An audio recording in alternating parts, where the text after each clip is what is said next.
Зүрхний хэмнэл алдагдах өвчин. Зүрхний хэм алдагдал гэдэг нь зүрхний хэсгүүдийн агшилтын хэмнэл давтамж алдагдахыг хэлэх бөгөөд энэ үедээ зүрх хэвийн хэмжээнээс удаан эсвэл түргэн жигд бус цохилдог. Зүрхний хэмнэл өөрчлөгдөх нь зүрхний өвчний илрэл хүндрэл байдлаар тохиолддог. Зүрхний хэм алдагдлын үед бие сулрах, толгой эргэх, ухаан балартах, зүрх дэлсэх, цээжээр өвдөх, амьсгал давчдах зэрэг шинж тэмдэг илэрнэ.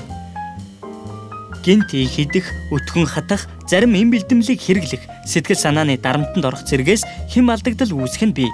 Мөн чихрийн шижин өвчин болон таргалалт, даралт ихсэх өвчний үед үүсэх эрсдэлтэй. Зүрхний хэм алдагдлын шалтгааныг 24 цагийн цахилгаан бичлэг. Зүрхний монитор, цээжний эрентген зураг, хит авайн шинжилгээ, цусны шинжилгээгээр тодорхойлдог.